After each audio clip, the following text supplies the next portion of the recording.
Hello and welcome to Staying Ahead of the Curve. I'm Jeff Snyder with Camac Retirement Group. Joining me today is Eric Wietsma from MassMutual Retirement Services. Eric, thanks for joining us today. Thanks, Jeff. It's great to be here. Can you share your perspective on the public defined contribution marketplace? It's rather unique, isn't it? Sure, absolutely. The public market, requires commitment, and it has unique features both from an employee population perspective.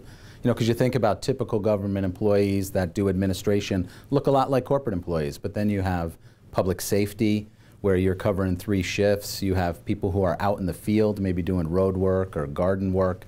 And it requires a model that is flexible and really understands that. For someone like MassMutual, we've served government sponsors for over 65 years. We have over 2,200 government plan sponsors and a deep team of experienced people. And for us, we think about it in terms of having local resources that are committed to the marketplace. So we have 6 teams around the country that are local in their markets, that live in the communities that their clients are in, that serve there.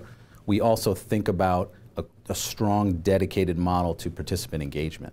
Financial literacy is always important to getting towards that retirement readiness, but that field staff, the people on the ground, in this market, people want to see and touch and be, have that interrelationship with people. That's incredibly important, as well as offering other tools and capabilities, technological capabilities. Yeah, you're absolutely right. One of the things that makes a provider successful there is having those committed resources that can be on the ground. I mean, different than some corporate environments, access to the employees is usually a welcome and required thing for government plan sponsors. So having people on the ground that can do both group meetings, can do one-on-one sessions. One of the things we do, we have over 80 retirement education specialists local in the markets, and all those people do every day is they wake up serving participants either in group or individual settings.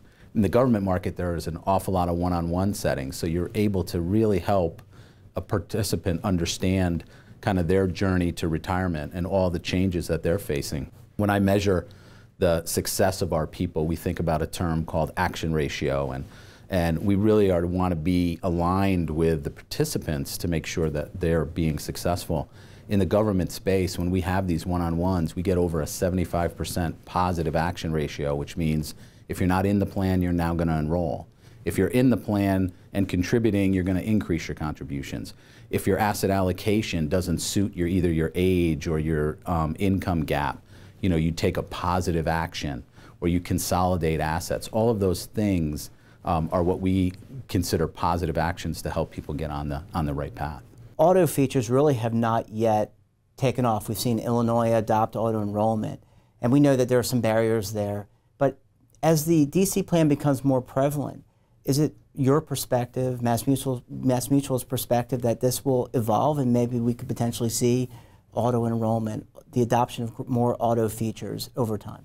Yeah, I think absolutely that, when you look at the history, most of the energy and economics have been spent on the defined benefit plan, and that was very appropriate, as traditional pensions remain a strong part of a public sector workers' kind of overall package. But clearly these plans are becoming more prevalent and the burden is being shifted to the employee. And inertia is powerful, and it doesn't matter if you're a public sector employee, a corporate employee, a Taft-Hartley employee. We as an industry need to overcome it. And how do we help people do the right things for themselves? So I think auto features will come. I think as the DC plan design becomes more prevalent, we'll absolutely see the auto features take hold. And that really, you had the stable value or fixed annuity. And we've talked often about on the show about target date funds, how important they are, sure. And participants, some sub-cohort likes to kind of set it and forget it. But the other important component is how do you deaccumulate? How do you take money out of the program? Yeah, I think it starts by educating participants, in that pre-retiree stage. What are their primary benefits? For many, as we've talked about our public sector clients, many of today's retirees or near retirees have very healthy pensions, and that part will be that kind of monthly income. And it's about budgeting, it's about thinking about what are going to be those baseline expenses in retirement. And our plans are set up very well in the regulatory regime we have, where taking systematic withdrawals out of a plan is very appropriate. Staying invested in the plan oftentimes gives you a cost advantage over rolling into an individual retail product. So you have that advantage. There are fixed annuities that are available for those who feel more comfortable locking things in. But I think as an industry, we need to continue to innovate here.